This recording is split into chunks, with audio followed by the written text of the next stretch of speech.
Hey,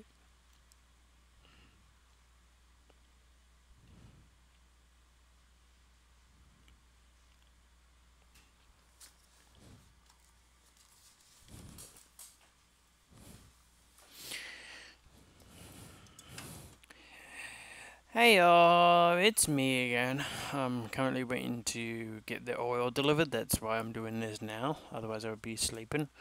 Um, because I'm a night owl. So I was gonna do a chess video lesson.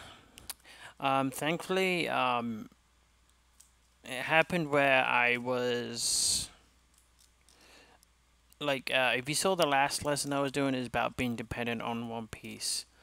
Um, and one of the daily games that I got to play, not against Verdict, but someone else had everything put into one game. Like it was a perfect demonstration of everything I was trying to say before. No, Duchess, not now. So let me first go through the games because Verdict and I did play again last night. It was just a friendly. His game has improved a lot.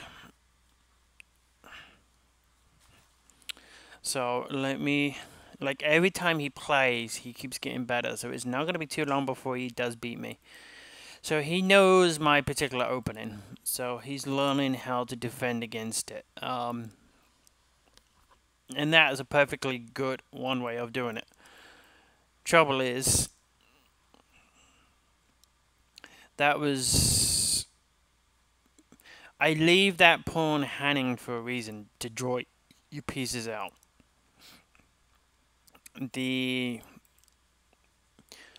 the best alternative move at this point is to push the pawn up to d4 to attack the bishop.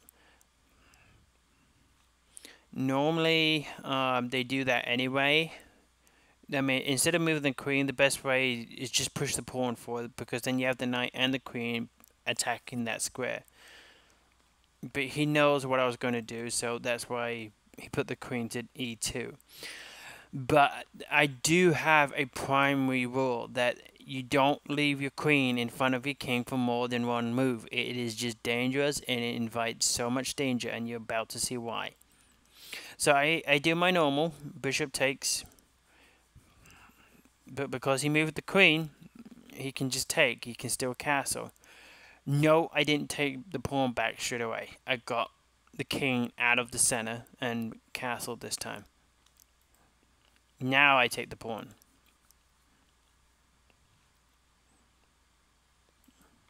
He put his queen back in front of the king. It was still in front of the queen technically, but this is just bad. It's not bad, but you've got to be paying attention. You have to be careful. So with him moving his queen back, trying to attack my knight, my queen comes up to do the check. I am hoping that you're going to play the pawn for it because I'll win your rook. So pawn to g3, knight takes pawn, pawn takes knight, queen takes rook, which is what happens.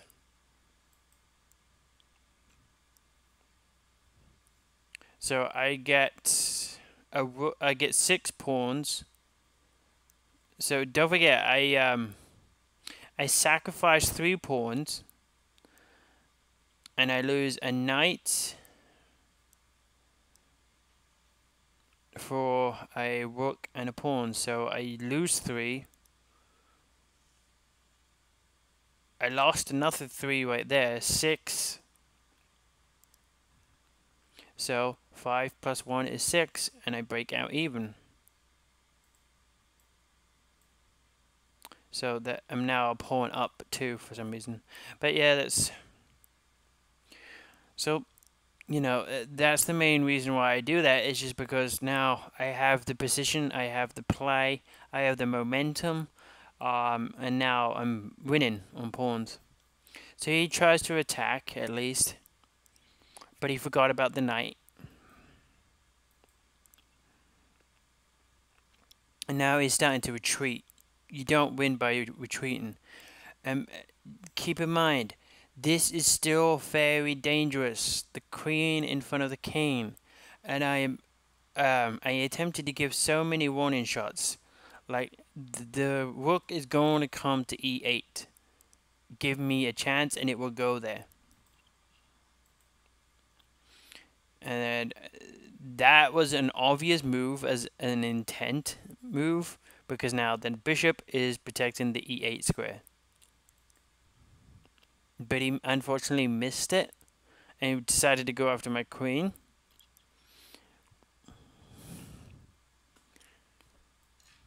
He's still, I mean, it's not bad, don't get me wrong. Now he could move his queen. He could put his knight in front of the queen. This is good. I mean, he's trying to get his pieces out. He still needs to get better at developing his pieces, but he's a lot better than he was, and his knights are not going to the side anymore. And there it is. The queen's now pinned against the king. Now it becomes all about the woman.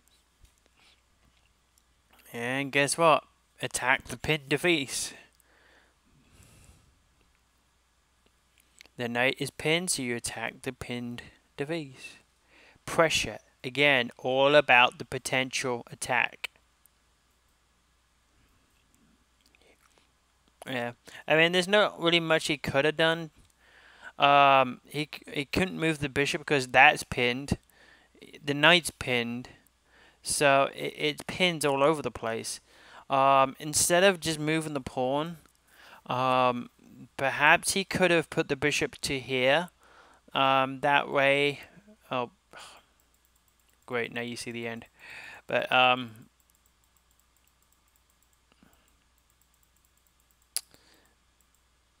on. But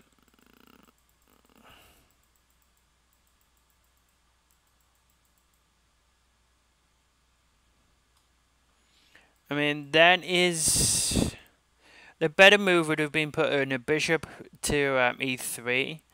That way, there would be another piece between the queen and my rook, and it would be an attack in my queen, and I would have had to respond. I couldn't ignore that because I would just lose a queen, so I couldn't just go taking the knight. However, that's what he did. He pushed the pawn forward, and that allowed me to just have a free knight. And he recaptured with the pawn. And now queen takes pawn, check. And it's game over. Never ever keep your queen in front of your king for more than one move. Again, I will repeat myself. Never keep your queen in front of your king for more than one move. And that's why. And that is the only reason he lost this game. Yes, he made a couple of mistakes, moves, but it was all centered around the queen. He is a very passive player. He just needs to learn to attack more. He needs to come out of his shell, in other words, which is hard to do. I know. Oh yeah, I did finally become a premium member, a gold member, so we can start the club. So I'm gonna start a poll on what we can name the chess club. And if you want to name names or suggest names, then by all means, I'll be willing to help anyone to learn that wants to learn. I'm going to hopefully get people to start playing teams, so we can have matches against other clubs. And again, it doesn't matter if you're good or not as long as you have fun. But yeah, the end result was, I mean, after that, it's over. It doesn't really matter. You probably saw it. The end result was that, just simple check. It was, but the game was over when he lost the queen. I mean, he could have resigned then, because only because he would have known that I'm not going to lose. This game, um,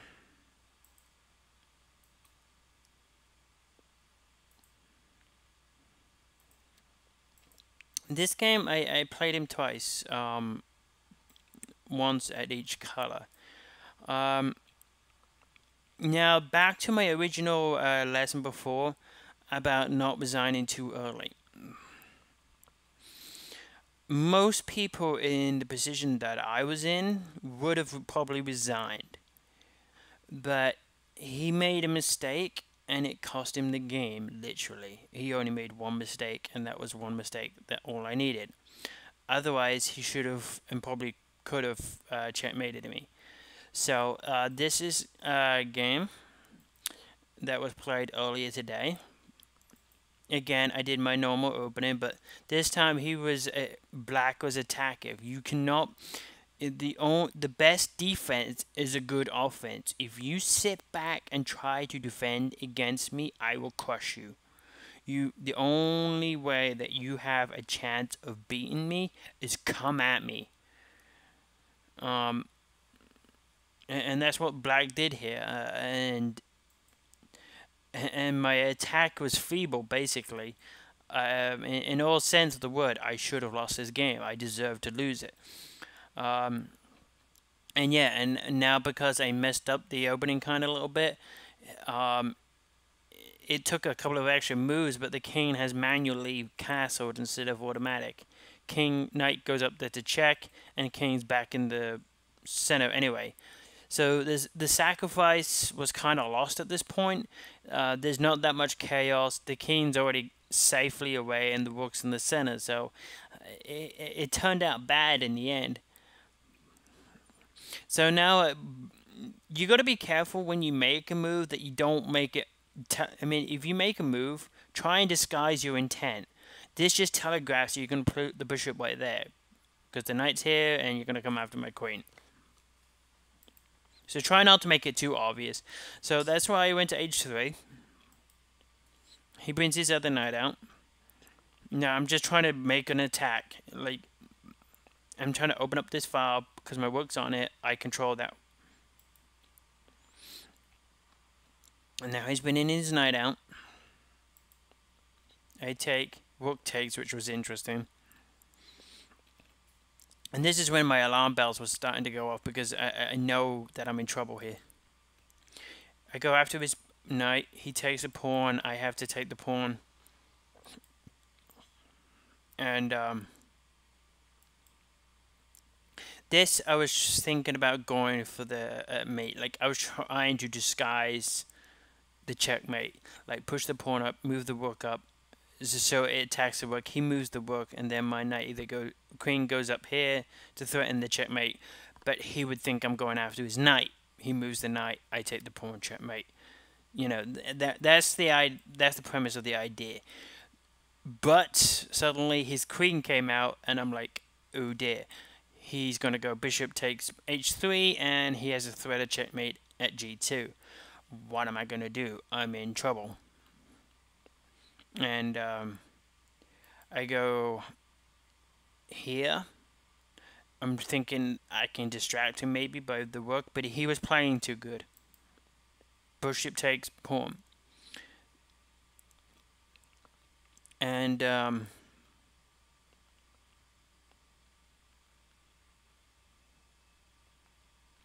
most people, I went here because that was the only thing that I can think of to protect from the mate. Now, at this position and this point in time, black has an almost forced checkmate. He goes knight g3.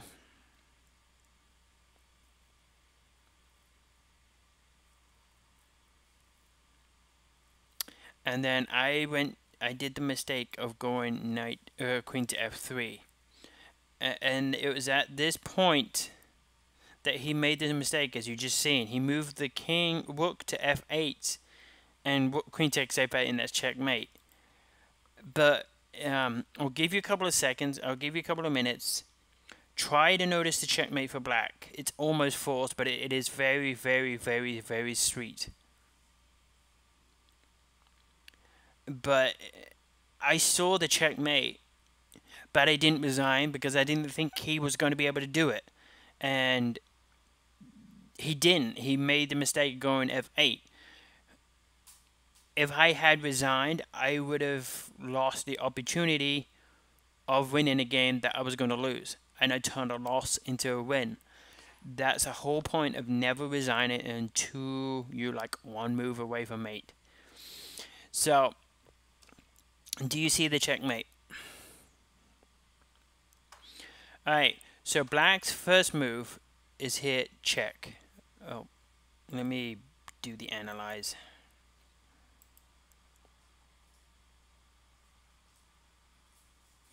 Alright, so knight hit check. If he would allow... Ugh, my bad. Check.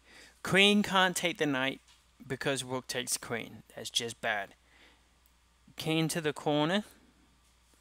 Bishop hit check. What you gonna do? You can't just go... You're gonna lose the queen, so queen takes bishop.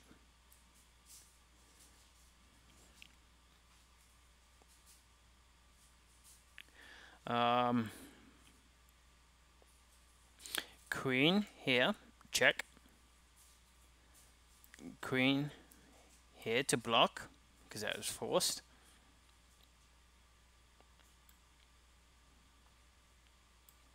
Knight there, check. King up.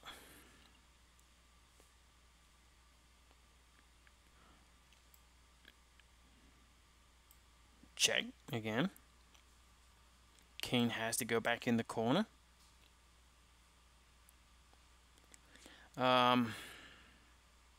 Queen here, check. Queen has to go here. King here, checkmate. That was the checkmate.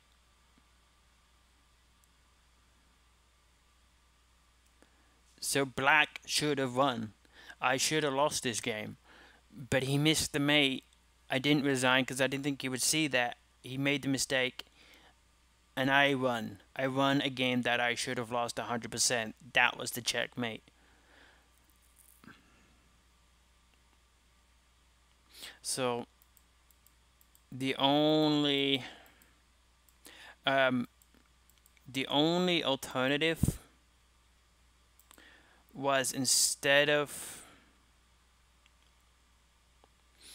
going to the corner, king up here. But I'd be honest, I wouldn't have gone here. It was only after I looked through it that I saw that this was an alternative. So after bishop takes pawn, queen can come to d3. But it's still very bad. Because queen goes to h4 check.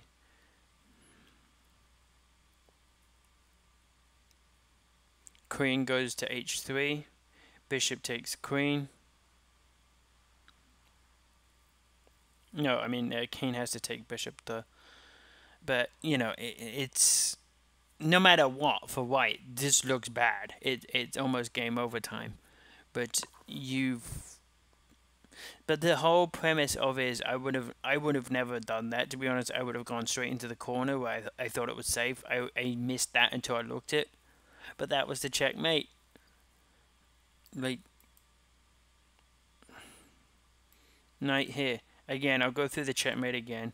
Knight here, check. Queen can't take because rook takes, but in theory you have to take it. That's the only thing that stops the checkmate. Bishop, king there, bishop hit. You have to take because you're gonna, if you move the king, you're just gonna lose your queen. You can't go a queen down. Queen here, check.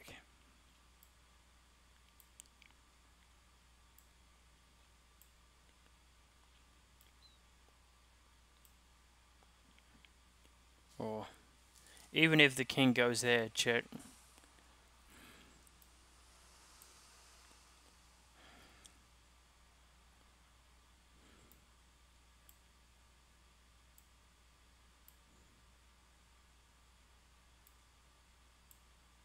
Put-um. See, it makes no difference. So that's the main point. He could have and should have run every single time in every scenario that you went through.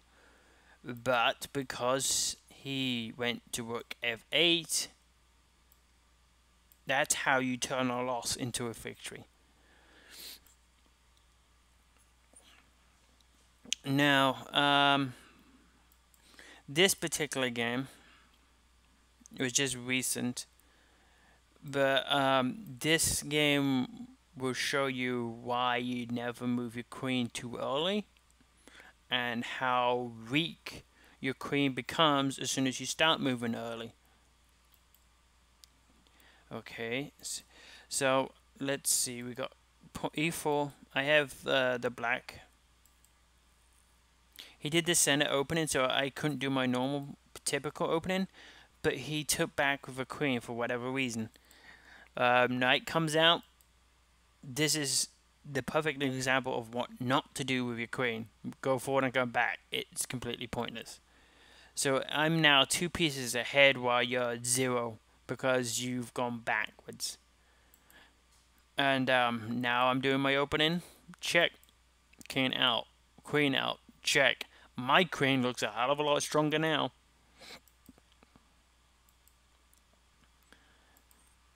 Knight out to the check. Queen forward. Check. And it gets ugly ever since. And that's where he resigned. Because the only square he can go is here to c2. And next move for black is knight to e3 check, winning the queen. The king has to go into the corner. Jack and blowy blue is not going to be too happy. So that's why you never... Oh, my cats are screaming. Sorry about that. Okay, now this game was actually fun to play against. It's the same guy as I played earlier, but this time it was my turn with the black pieces. So I cheated death before. This game finished first, to be honest. Now, when you play sacrifices, if they work, you look like a genius. If they fail, you look like an idiot. There's no in between. This had everything to do with it. I learned that he can't play without his queen. I learned he doesn't exchange. He doesn't exchange queens. I learned that he has to keep the game normal. He doesn't like any bit of chaos at all. So I was able to use that against him. And then he didn't have box vision. He actually could see most of the board, but it was just like one or tiny things that he missed. And then what I saw worked because I calculated that it was going to work, but I was very lucky because if he did the one move, the move that I didn't want him to do, it would have gone downhill. But I knew he was after my queen, and just like my picture and like my last lesson, the queen is distracting. It's all about the women. And it's the same with this. and this game has it all. So let's go ahead. So G3, he has the fianchetto. Again, this is a reason why you do not play the fianchetto. I know they had that article yesterday about the fianchetto, and don't get me wrong, the fianchetto is a perfectly fine opening to do. It's not bad. The problem is the fianchetto is like the most known opening there is. It gets played a lot, so people know how to play against it and how to destroy it. Another reason is when you castle kingside or when you go to cancel, the whole point is to keep the king safe. And the pawns are never going to be as safer when they're all together line by line. Soon as you start moving your pawns, you're making your pawn structure weak. You're creating holes. Um, it gets drafty for the king, so keep him warm. He's an old coot. He's an old guy. Keep him warm. So I go ahead with my normal e5 opening. e4. Bishop. Duchess, please behave. Bishop to c5. I'm going for the attack. Now he puts the queen. Now that tells me that he's inexperienced, but he's not because he's 1300. So either he's very lucky, or he's trying to throw me off. But that also tells me he's going to castle queenside, because the queen's coming out this way instead of the normal. Second of all, that tells me the bishop's going to come to c4. He's planning to do the fool's mate.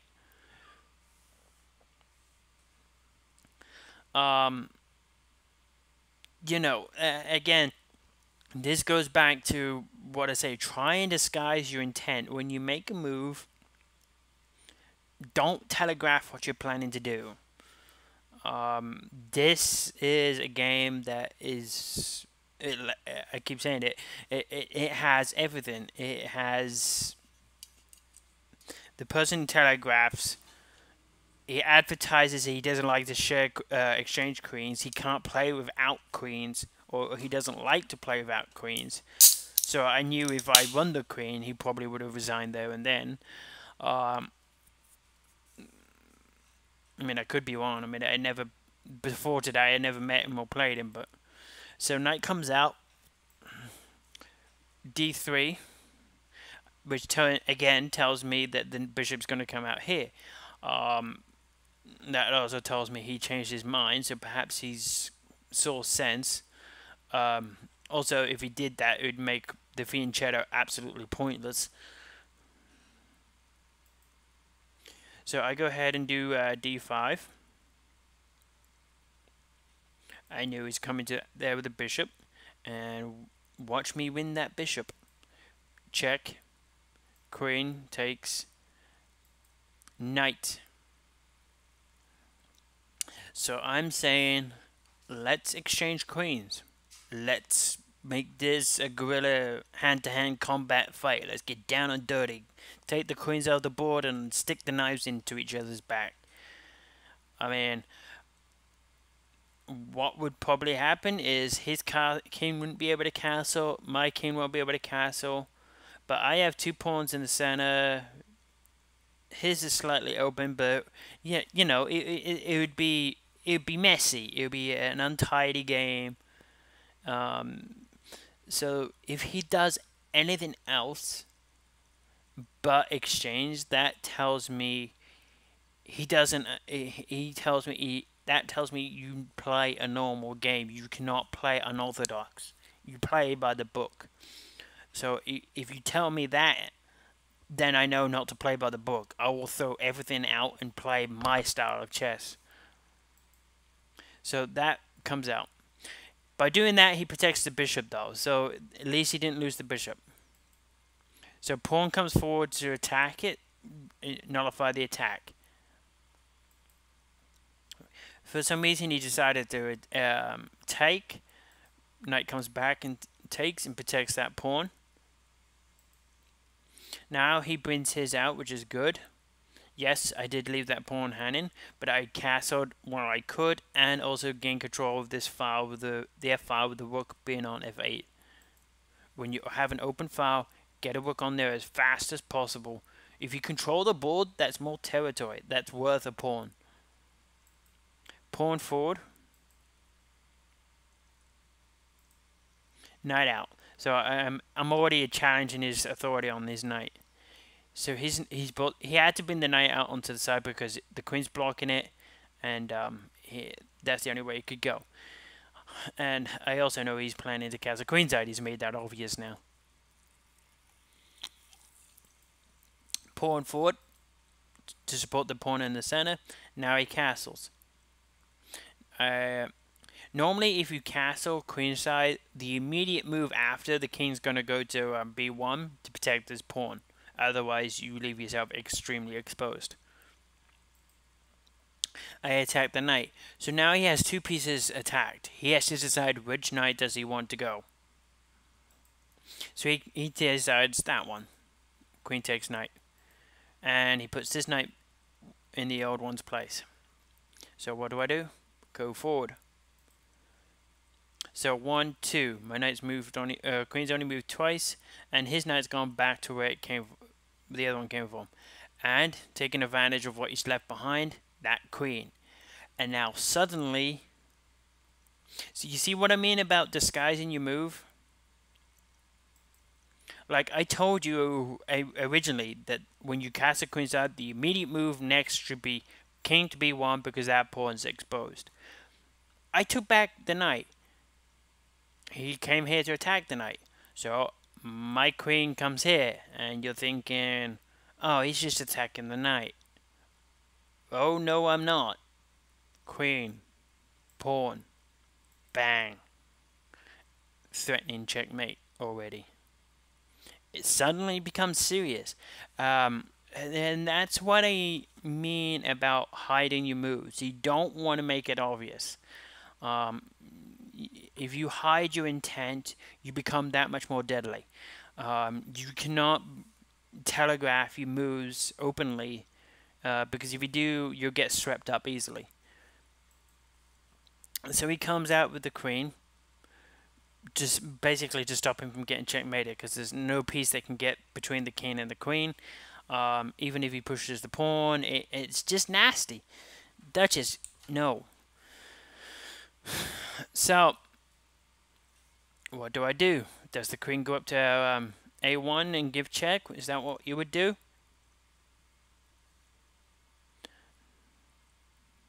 Well, he's left a piece exposed. He's attacking my knight. So that tells me he's planning to come out and attack me. Probably move the knight here. Do some sort of attack. Or push the pawns forward and attack on the king side. So, what do? Ping the knight against his rook. So if his king would be cut off from the white squares and would have to travel the black squares. And suddenly the king has only one square that it could go to, the black squares, and this one's blocked, I noticed. Keep an eye out on that dark diagonal. So he had to respond to the pin and protect his knight. Oh, cats are crazy. So I go after the queen, and he takes the pawn. Now, this is where I saw my win. No joke. This is where I calculated how to win. And I saw that there was a chance of luck at the end. Now this goes to the part about being dependent on your pieces. If you are so dependent on your pieces staying on the board, you're gonna miss chances like this. Now, I noticed that his king is very closeted right now, I guess is the word. The king is almost trapped by its own pieces. And remember that you only need three pieces to catch a running king. But that does not mean all three pieces have to be your own. You can use his own pieces that get in the way to checkmate him. Now, the pawns are in the way. The two pawns in front of his king are in the way. So, I noticed if he gets the king on the other side of that rook, he's safe. So I need to bring his king towards me without the king going behind the bishop and rook. So you have to think of how to do that. What's the threat?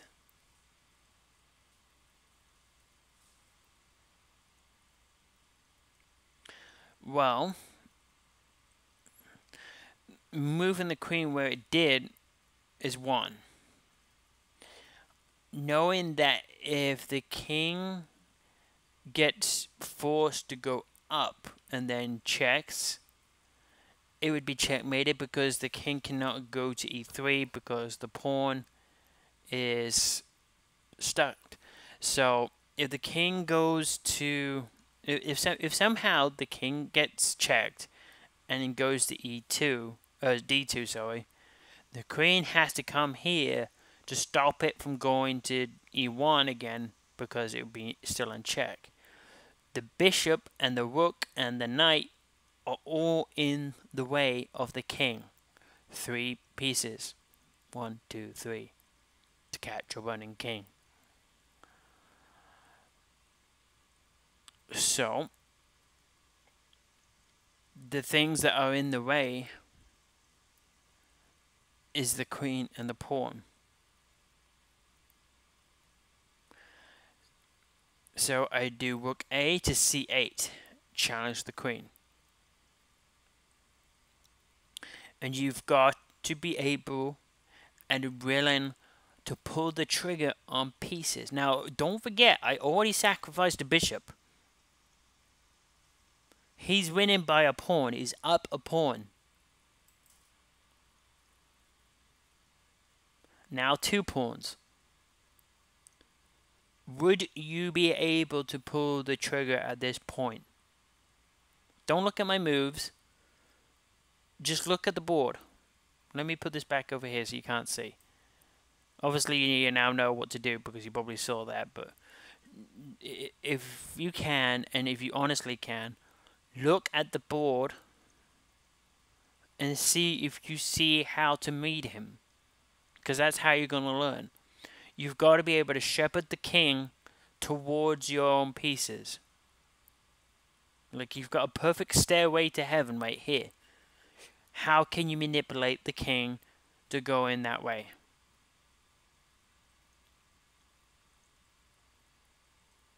So I did the sacrifice. Rook takes pawn.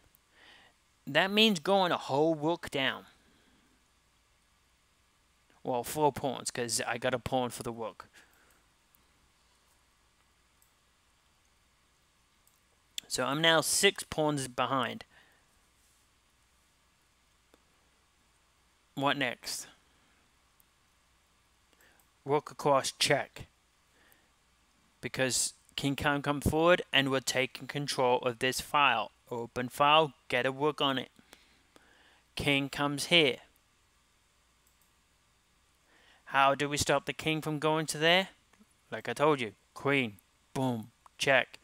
The only move. King here. Now, this was the gamble. For me, I had to swap. The only problem with this plan was that this little hole right here. The king can go backwards, and that was the only lifeline he had. and I needed to be able to swap my knight and bishop round for the other. I knew my queen was on the side, and it was sitting pretty, looking very intimidating, stopping his king, going backwards, and stuff like that. So the gamble was that he would go after my queen and attack my queen and not notice what I was actually doing. So I put my knight bishop here, just an innocent looking move, like I had no idea what I'm doing, or that I was planning to put my bishop here to attack his rook, or put the rook down to go after the bishop. You've got to be absolutely certain about this before you go sacrificing pieces and sacrificing a rook. I am a piece down, a rook and basically a bishop down. You have to be bloody sure that you know what you're doing before you do it. And like I said, there's no in between. If it works, you look like a genius. If it fails, you look like a complete plonker. He puts rook to there, and I breathed a sigh of relief. He fell for it. Now it's going to be checkmate, no matter what. Knight here, check. Knight also stops the...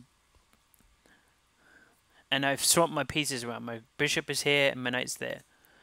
And it's game over. This is where he should have resigned. It's checkmate forced. King comes forward to get out of the check. Rook here, check. And boom. Yes, you could put the queen here, check, but it's... the queen goes here. Or the knight... the knight would go here first, and then the king can go backwards. He would have an escape square. So putting the queen there first would be bad, because it allows the king to escape. Rook there, check. The only answer White has is putting the... he resigned at this point because he saw it. The only option is queen to f7. Oh, sorry, f6. And then rook takes queen is checkmate, because the king can't go backwards, it can't go forward, because all the squares are covered. How many pieces did I use? 1, 2, 3. His own knight is in the way. 3 pieces to capture running king. So this game, it was really good. I was fortunate because it had everything that I've been trying to teach you in one game. This is a really good one to look at and study. I would put the link of this game in the description so you can go through it yourself and play and go through it, see what you could have done. And be honest,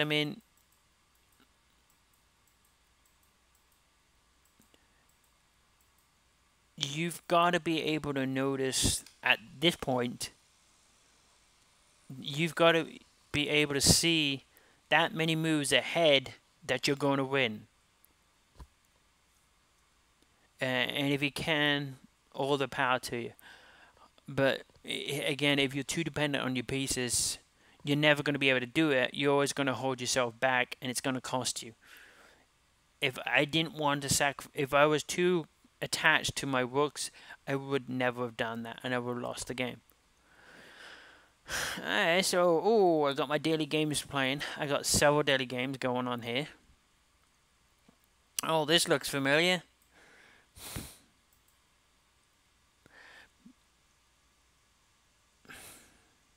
So that's the one we just played. So if he comes forward with the pawn, knight takes pawn, pawn takes knight, queen takes rook.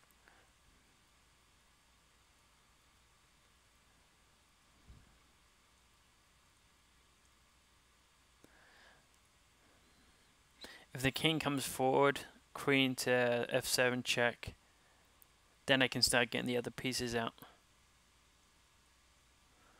Fun, fun, fun, fun. Okay, so he did that.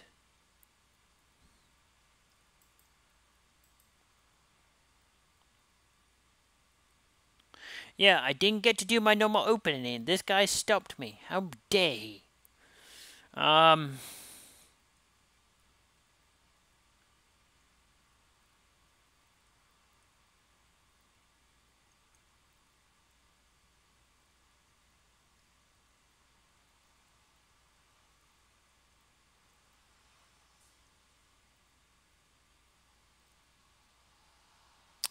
Let's see.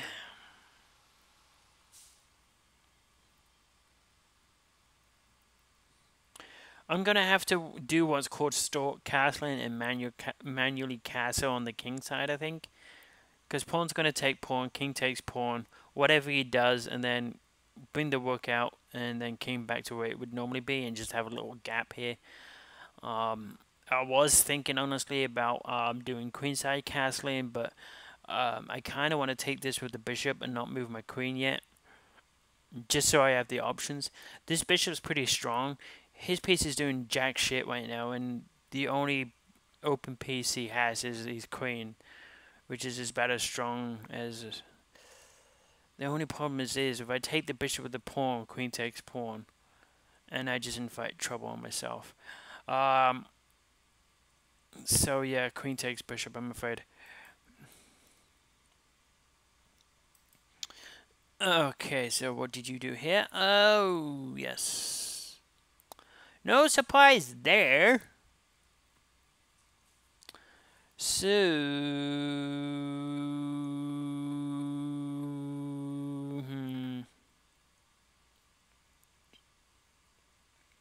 Alright, let's see if he is willing to exchange queens or not. That will tell me he's won 184. Knight here.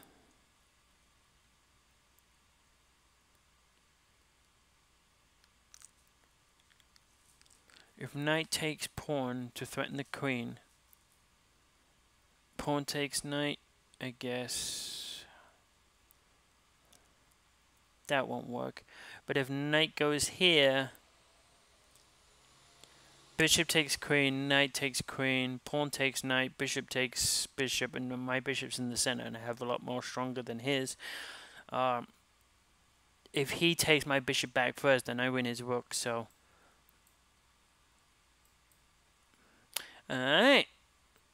So there you go, a rare glimpse of how I think on real life games. I did my thinking out loud. So there you go. You got to see some games. You got to see Frederick's game. We got to see some of the daily games that I played that wasn't against him. I better watch out because I entered in under 1300 time tournament. So if I go above that, I'm gonna be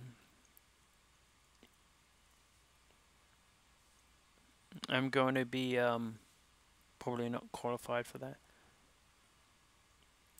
Only 1361, really? I guess I never really played my best, but the more I play, I'm getting back to my old strength. Alright guys, so I shall see you later. I think my oil is arrived. I can hear the truck outside. So I will say sayonara and find out what my cats are doing. Adios.